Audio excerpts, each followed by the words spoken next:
तो इस वीडियो में आपको बताऊंगा कि आपको विजन के नोट्स से प्रिपरेशन करनी है या एनसीईआरटी प्रिपरेशन करनी है। दोनों की टक्कर करवाएंगे, दोनों का कंपैरिजन करवाएंगे। समझ रहे हैं ना? टक्कर। आपको क्या चीज़ पढ़नी चाहिए, क्या नहीं, ये सारी चीज़ इस वीडियो में क्लियर हो जाएगी और आपको ये सारी चीज़ें पता पड़ जाएगी कि विजन के नोट्स को पढ़ने का क्या फ़ायदा है, क्या लॉस है, एनसीईआरटी को पढ़ने का क्या फ़ायदा है, क्या लॉस है, आपको क्या चीज़ पढ़नी चाहिए और क्या चीज़ छोड़नी चाहिए। आपको एक चीज़ और बता दूं, ये जो नोट्स हैं ये आपको हिंदी में मिल जाएंगे, इंग्लिश में मिल जाएंगे और इनका लिंक आपको डिस्क्रिप्शन में मिल जाएगा। घबराने की जरूरत नहीं है, वीडियो को शुरू से लेकर एंड तक देखें। अगर आप परचेस करने जा रहे हैं तो वीडियो को बिना स्किप करे देखें ताकि आपसे कोई भी इन्फॉर्मेशन मिस ना हो जाए, क्योंकि काफ़ी इंपॉर्टेंट चीज़ मैं बीच में बोल देता हूँ, तो इसलिए वीडियो को ठीक से सुने। पहले मैं आपको विजन आईएएस के जो हिस्ट्री, ज्योग्राफी, इकोनॉमिक्स, पॉलिटी उनके नोट्स हैं उनका एक बार रिव्यू दिखा दे रहा हूँ किस तरीके से उनका कॉन्टेंट है। तो इनका आर्ट एंड कल्चर है, ये इनके टॉपिक्स हैं, जिस तरीके से जो डिफाइन की जाती है उनको पहले टॉपिक्स को लिख दिया जाता है और ये पार्ट बाय पार्ट है, ऐसे नहीं कि एक साथ पूरा इंडेक्स लिख दिया स्टार्टिंग में। और ये इसकी मोटाई है, ये आर्ट एंड कल्चर है, आप समझ सकते हैं, केवल इतना ही पढ़ना है। या तो आप एक बुक पढ़ लीजिए एनसीईआरटी की या ऐसे पढ़ लीजिए। ये वर्ल्ड हिस्ट्री, इसको पढ़ना विजन का काफ़ी बेटर रहता है क्योंकि इसमें कम कंटेंट में आपका पूरा विजन का वर्ल्ड हिस्ट्री कवर कर देता है।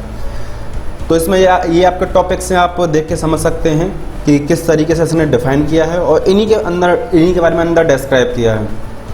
ये पार्ट बाय पार्ट दिया जाता है। विजन हिस्ट्री, विजन की हिस्ट्री है, इसको वर्ल्ड हिस्ट्री को पार्ट 7 या 8 पार्ट में डिवाइडेड किया है।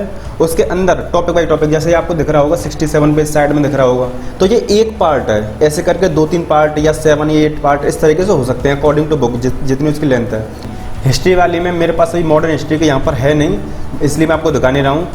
मॉडर्न हिस्ट्री को और प्रोवाइड करते हैं। मॉडर्न हिस्ट्री की जो आपकी मोटाई वो इतनी है जितनी ज्योग्राफी टाइप की थी, लेकिन ये एंशिएंट हिस्ट्री और मेडिवल हिस्ट्री का मटेरियल आपको प्रोवाइड नहीं करते हैं। मैं पहले बता दे रहा हूँ आपको ज्योग्राफी के बारे में। ज्योग्राफी का ये पार्ट 1 है। तो ज्योग्राफी में देखिए मैं आपको कर रहा हूँ पार्ट बाय पार्ट है, तो ये उसकी हेडिंग्स हैं, हेडिंग्स के अंदर डिस्क्राइब करेगा। तो ये सारी चीज़ एक एक करके टॉपिक बाय टॉपिक इसमें डिस्क्राइब किया गया है। अगर आप इसको पढ़ते हैं तो एनसीईआरटी को पढ़ने की ज़रूरत तो पड़ सकती है, वो आपके ऊपर डिपेंड करेगा। मैं आपको आगे वीडियो बताऊँगा, ठीक से सुनना, आगे भी वीडियो बताऊँगा कि किस तरीके से क्या डिफरेंस है। तो ये इसके डायग्राम्स हैं, ये इसका कंटेंट है, आप देख के आइडिया लगा सकते हैं कि किस तरीके का ये प्रोवाइड करते हैं।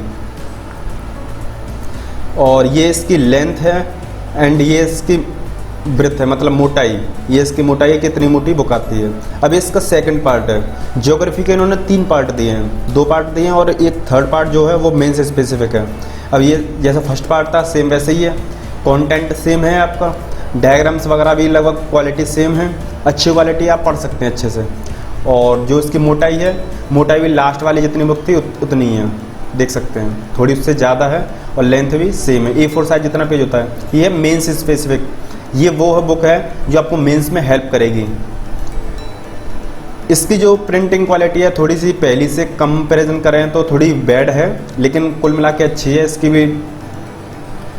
तो कुल मिला के तीनों को अगर दिखाते हैं तो तीनों की मोटाई इतनी बैठेगी। और जब आप एनसीईआरटी पढ़ते हैं तो आपको 8 से 10 एनसीईआरटी पढ़नी पड़ती हैं या 9 एनसीईआरटी पढ़नी पड़ती हैं इकोनॉमिक्स की। तो उनका पूरा कंक्लूजन ये है। अब बात करते हैं इकोनॉमी की। इकोनॉमी का ये पार्ट 1 है। आपको पहले इकोनॉमी की सारी चीज़ दिखा दे रहा हूँ। Economy part 1, part 2, part 3। तो जैसे ज्योग्राफी था पार्ट 1, पार्ट 2, पार्ट 3, वैसे ये आपका इकोनॉमी है। तो इकोनॉमी पार्ट 1 है, हेडिंग्स दे रखी हैं। यहाँ पर ये स्टार्टिंग के डेफिनेशंस हैं, तो यहाँ पे हेडिंग नहीं दी है, तो जो बेसिक्स डेफिनेशन होनी चाहिए वो सारी दे रखी हैं। यहाँ पे हेडिंग्स दे रखी हैं इसने, क्योंकि यहाँ से स्टार्ट करा सेंट्रल बैंक में मॉनेटरी पॉलिसी, ये सारी चीज़ यहाँ से स्टार्ट करते हुए अंदर जाते जाएंगे। अब एक एक करके इन्होंने सारी चीज़ को अंदर डिफाइन किया है। ये पार्ट 2 है, इसका इसकी कितनी लेंथ है, सेम कंटेंट है। पार्ट 3 है, ये मीन्स के स्पेसिफिक है, इसमें भी सारी चीज़ वही है जैसे मैं बता रहा हूँ। पहले टॉपिक्स दे रखे हैं, उसके बाद में डिस्क्राइब कर रखा, फिर टॉपिक्स फिर डिस्क्राइब, एक बार में इंडेक्स नहीं है, फिर इसकी ये लेंथ है। ये है इनका पॉलिटी। पॉलिटी में आपके 3 बुक्स दे रखे हैं, स्टार्टिंग में पार्ट 1 पॉलिटी, पार्ट 2 फिर एंड कंपेरिजन ऑफ कॉन्स्टिट्यूशन। तो पार्ट 1 के बारे में बात करते हैं। सेम वही, सेम कॉन्टेंट है, जैसा सेम का मीन है कि जैसे उनकी क्वालिटी है वैसी क्वालिटी, ये नहीं कि सारा जैसा एक जैसा प्रिंटेड है। ये इसका पार्ट 2 है। आपको इसकी मोटाई और लंबाई समझ में आ रही होगी कितना है, उससे आप आइडिया लगा सकते हैं। ये 4 साइज पेज है और इस पे कंटेंट लिखा हुआ है। ये कॉन्स्टिट्यूशन का कंपैरिजन है, छोटा सा ही वो का ज़्यादा नहीं, और इससे कभी कभी क्वेश्चन आता है वरना वो भी नहीं आता, इसलिए थोड़ा सा दे रखा है। अब आपको बताता हूँ आखिर विजन के जो नोट्स होते हैं उसकी हिस्ट्री, ज्योग्राफी, इकोनॉमिक्स, पॉलिटी, उसमें और विजन जो हम एनसीईआरटी पढ़ते हैं, जनरल एनसीईआरटी जैसे हमको रिकमेंड कर दी जाती हैं, उन दोनों में आखिर डिफरेंस क्या होता है। देखिए जो हमारी एनसीईआरटी होती है वो काफ़ी सिंपल लैंग्वेज में लिखी हुई होती हैं, उनको समझना काफ़ी आसान होता है। उनको बनाया ही इस स्टैंडर्ड के हिसाब से आता है कि 6 क्लास की एनसीईआरटी है तो 6 क्लास का स्टूडेंट समझ सके।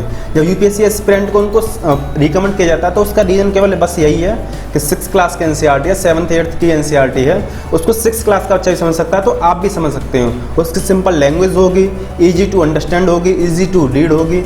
लेकिन जो विजन का नोट्स है वो आपका एनसीईआरटी के कंपैरिजन में थोड़ा सा डिफ़िकल्ट होगा, थोड़ा सा टफ होगा और थोड़ी सी प्रॉब्लम क्रिएट हो सकती है आपको उसको पढ़ने में। ये दोनों में डिफरेंस है। थर्ड चीज़, अगर आपकी इंग्लिश वीक है, अगर आप वीक हैं, आपका कंसेप्ट वीक है हिस्ट्री ज्योग्राफी से रिलेटेड, या आपकी इंग्लिश वीक है तो आप एनसीईआरटी से स्टार्टिंग करिए। लेकिन आपकी इंग्लिश वीक नहीं है, आप अच्छे स्टूडेंट हैं तो आप विजन के नोट्स को स्टार्टिंग कर सकते हैं। एक चीज़ और बताऊँगा इसके बारे में, आप उसको भी ध्यान से सुनिए। लेकिन जो विजन का नोट्स है वो आपका काफ़ी टाइम बचा देगा। अब आपको बताता हूँ कि आखिर प्लस पॉइंट क्या है विजन के नोट्स के। तो इस सारी चीज़ को ध्यान में रखना। अगर आपकी इंग्लिश बढ़िया है, अब अगर आपकी इंग्लिश अच्छी है, आप अच्छे से समझ सकते हैं और आपका बेस क्लियर है, जो आप बचपन से मान लीजिए आप आर्ट्स से स्टूडेंट हैं या आप आर्ट्स के स्टूडेंट हैं तो आप इसको अच्छे से पढ़ सकते हैं।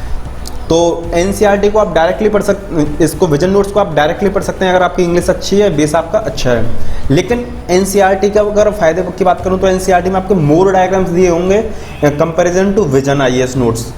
विजन आईएएस नोट्स को थोड़ा शॉर्ट बनाने की कोशिश की गई है क्योंकि ज़्यादा मोटे बने ना, वरना तो स्टूडेंट एनसीईआरटी पढ़ ही लेगा। तो एनसीईआरटी में आपके जो डायग्राम्स होंगे काफ़ी ज़्यादा होंगे, लैंग्वेज काफ़ी सिंपल होगी, एक छोटा सा बच्चा भी समझ सकता है।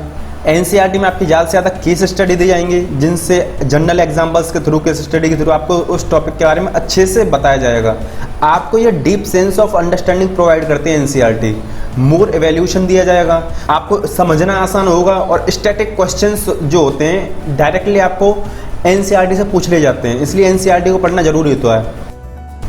अब मैं आपको बताता हूँ कि आपको विजन के नोट्स परचेज करने चाहिए या नहीं। हिस्ट्री ज्योग्राफी इकोनॉमिक्स पॉलिटी को आपको विजन से पढ़ना चाहिए या एनसीईआरटी से पढ़ना चाहिए। तो देखिए पहली बात तो ये, जो विजन के नोट्स हैं, टोटल जो नोट्स हैं जिनका मैंने रिव्यू किया था, वो नोट्स में करीब 16 to 18 सब्जेक्ट्स हैं। अगर ब्रॉडली देखें तो 16, अगर छोटे छोटे टॉपिक काउंट करें तो 18 सब्जेक्ट्स ऐसे हैं जो विजन के नोट्स प्रोवाइड करता है, जिनमें से 4 टॉपिक यानी 4 subjects history geography economics polity भी इंक्लूड रहता है। जो मैंने आपको भी बुक्स दिखाई वो तो इंक्लूड रहती हैं, उनके अलावा 14 सब्जेक्ट और इसमें इंक्लूड रहते हैं। तो ध्यान देना इस चीज़ पर, 14 सब्जेक्ट्स और इसमें इंक्लूड रहते हैं जिनको आप विजन से अगर स्टडी करते हैं तो आपका टाइम काफ़ी बचेगा। तो मैं आपसे यही रिकमेंड करूँगा, अगर आपको विजन का नोट्स अच्छा लगा है आप अपने दिमाग का इस्तेमाल करके आप इसको परचेज कर सकते हैं। लेकिन आप इसको विजन अमेजोन या फ्लिपकार्ट से परचेज ना करें, इसके बारे में पहले बता चुका हूँ। एक चीज़ और, जो विजन का नोट्स है उसमें आपका एनसीईआरटी और स्टैंडर्ड बुक दोनों की समरी के फॉर्म में इसको कवर अप किया गया है। ध्यान देना इस चीज़ पे, एनसीईआरटी और जो आपके स्टैंडर्ड बुक दोनों की समरी को डिस्क्राइब किया गया है विजन के नोट्स में एक शॉर्ट फॉर्म में। अगर आप एनसीईआरटी पढ़ते हैं तो एनसीईआरटी के बाद में आपको स्टैंडर्ड बुक भी पढ़ने की जरूरत पड़ेगी। लेकिन जब आप विजन का नोट्स पढ़ते हैं तो आपका लगभग समरी की फॉर्म है तो आपके स्टैंडर्ड बुक थोड़ी थोड़ी कवर हो जाएंगे। अगर आप एक वर्किंग प्रोफेशन के स्टूडेंट हैं, अगर आप जॉब करते करते यूपीएससी की प्रिपरेशन करना और आप चाह रहे हैं कि मैं एनसीईआरटी ना पढूं, तो आप विजन के नोट्स पढ़ सकते हैं। लेकिन एनसीईआरटी आपको डीप सेंस ऑफ अंडरस्टैंडिंग देती है, विजन के नोट्स वो चीज़ आपको प्रोवाइड नहीं कर सकते। दूसरी चीज़ ये, आपको अपना टाइम बचाना है तो आप विजन के नोट्स परचेज कर लीजिए, आपके पास टाइम कम है तो विजन के नोट्स परचेज कर लीजिए, एनसीईआरटी को लीव कर सकते हैं। अगर आपकी अंडरस्टैंडिंग अच्छी है तो आप विजन के नोट्स परचेस कर सकते हैं आसानी से। जो आपके 14 सब्जेक्ट्स हैं उनको पढ़ने के लिए विजन के नोट्स की काफ़ी ज़रूरत है। तो मैं आपको यही रिकमेंड करूँगा, अगर आपको परचेस करना है तो आप अपने दिमाग का इस्तेमाल करें। मैं बस आपको बता रहा हूँ, तो इस चीज़ का मैं कोई बहुत ज़्यादा प्रमोशन नहीं कर रहा हूँ, स्पॉन्सर से बिल्कुल भी नहीं कर रहा हूँ। तो आप इस चीज़ को समझिए, अगर मैं चाहता तो मैं आपको अमेजोन और फ्लिपकार्ट का लिंक दे देता जिस पे ये नोट्स सेल हो रहे हैं और वहाँ से मुझे काफ़ी ज़्यादा कमीशन मिलता। लेकिन मैं वो सारी चीज़ नहीं चाहता क्योंकि वहाँ पर नोट्स अच्छे प्रोवाइड नहीं किए जा रहे। आपको पहले बता चुका मैं पुरानी वीडियोज़ में, जिसमें बताया था कि क्या विजन के नोट्स एनफ है, उस वाली वीडियो मैंने बताया था ठीक से कि आपको फ्लिपकार्ट अमेजोन से इसको परचेस क्यों नहीं करना चाहिए। इनकम्प्लीट दे रहे हैं और अच्छे नोट्स नहीं दे रहे। आपको डिस्क्रिप्शन में लिंक दे दूंगा, अगर आपको ये नोट्स चाहिए तो वहाँ से खरीद सकते हैं। आपको एनसीईआरटी के साथ में अदर सब्जेक्ट भी कवर कर सकते हैं उसमें। अगर आप हमारे चैनल पर आएँ इस वीडियो के साथ में, अगर आप अपनी यूपीएससी की प्रिपरेशन स्टार्ट करना चाहते हैं तो आप हमारे चैनल से आप यूपीएससी की प्रिपरेशन को स्टार्ट कर सकते हैं। अच्छी और सटीक जानकारी दी गई है, आप काफ़ी ज़्यादा टाइम सेविंग करेंगे वो वीडियोज़। तो चैनल पर नहीं तो जो सब्सक्राइब कर लीजिए। अगर कोई डाउट है तो कमेंट बॉक्स में पूछ सकते हैं। और हाँ, एक चीज़ और, ये नोट्स हिंदी इंग्लिश दोनों में अवेलेबल हैं। इस चीज़ के लिए कोई घबराने वाली जरूरत नहीं है, लिंक आपको डिस्क्रिप्शन में मिल जाएगा। इसके साथ ही वीडियो समाप्त करते हैं। जय हिंद।